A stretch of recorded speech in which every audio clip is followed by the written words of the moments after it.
Hi, welcome to science class today. I'm Mrs. Novicki, and we're going to successfully set up your predator-prey experiment.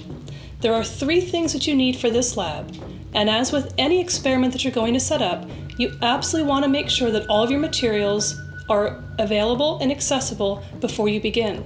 Another good idea is to read through every procedural step before you begin any portion of the experiment. For the predator-prey lab, you need 3 main components. The first one is a red and a blue pen.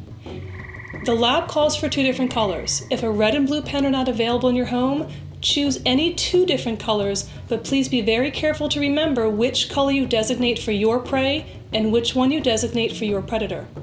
The second thing that you need is a set of numbers. The numbers can either be pre-printed off of your computer before you begin, or you certainly would need to make them using those colored pens and some additional sheets of paper. The third thing that you need to have available is graph paper. I recommend using 1/4-inch graph paper, and you will probably need about 6 sheets before you're done with this lab. In steps 1 through 3, you've made numbered cards that are either made in blue or in red, or other colors that you had available in your home. Step 4 asks you to begin the actual simulation between the predators and the prey. To begin, we've laid down the blue numbered cards, which are our prey animals. In step 5, I'm now going to take our red numbered cards and just randomly place them in a paired fashion. This is going to simulate the interaction between one predator and one prey animal. In our case, we are talking about zebras and lions. If you've properly made the cards, automatically through step 6, there are 10 prey animals in step 6 that have not been matched with a predator card. These can be picked up and safely placed in a surviving prey pile labeled step number 6. Again, because of the amount of data that you'll have resulting from the simulation, I have made larger cards to help me classify what I'm going to do with each of the smaller simulations.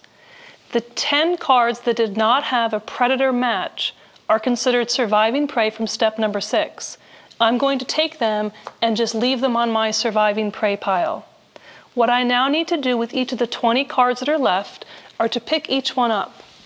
If the predator number is matching to the prey number, they're going to go onto their appropriate piles for ties. If I pick up the next match, looking at the predator and prey, the predator number is larger than the prey. In this simulation, the predator actually survived. Unfortunately, our prey creature did not. Again, in picking up each one of the numbers, the surviving prey is a larger number. This card will wind up in our surviving prey category along with the dead predator.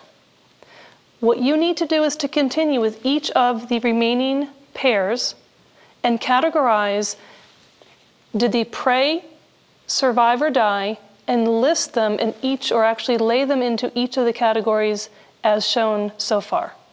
As you can see, I've completed going through to determine who won the conflict between the predator and the prey. Again, it was a larger numbered animal that survived the interaction for this simulation. All of the cards are now categorized based upon where they fell within the simulation. This brings us to step number 9 if you're following along with your procedure. Any animal that did not survive its initial conflict gets removed from our simulation. These rectangles can actually be put alongside your work area. You do not need to be concerned about these again. We're building a second generation. And what's going to happen is anyone who survived the first conflict will live to reproduce.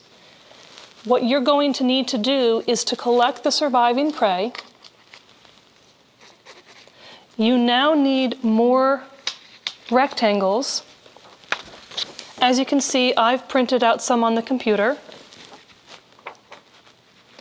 Once you get those cut out, you do need to spend some time with the appropriate colored pen, marker, or pencil that you have.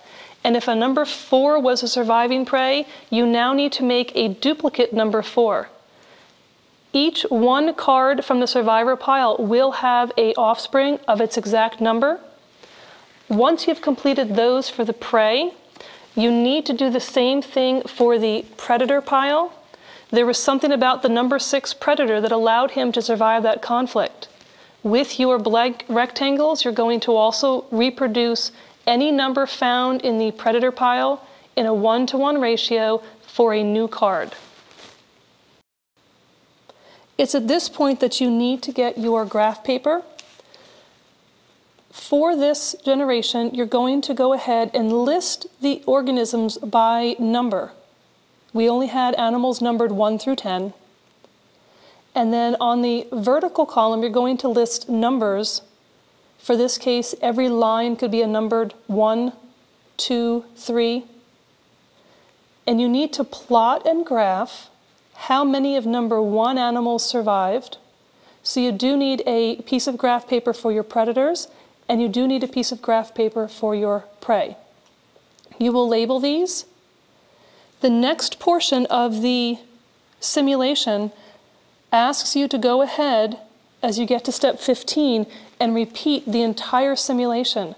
What we have now is a new pile of prey animals and a new pile of predator. You'll take the prey and lay them face down in a random fashion the way we first began. Once they're laid out, you'll pick up your predator animals and in a random fashion lay them to make the pairs. Any prey animal that's not immediately paired with a predator will go to the surviving pile. You'll then pick up each one of your pairs and go ahead and categorize them based upon which number is the higher organism, whether it was surviving the interaction or unfortunately did not survive that interaction, in order to repeat the process over again to get your next generation. It does call for, this lab calls for 5 generations, which again is why you need to be sure you're documenting your data at the end of each one and making sure that you're keeping track of which animals go in which area. You now have a good start to the predator versus prey lab as we've completed through generation 2 together. The procedure does call for you to do through generation 5. Please be careful to keep track of all of the data required for the groups of predator and for the groups of prey, because this experiment does result in an enormous amount of data that you need to properly complete the analysis. Please also remember that just because your resulting data may not match your expectations of the hypothesis does not mean that this lab failed. Remember to have fun learning your science and be sure to ask your science teacher if you have any questions.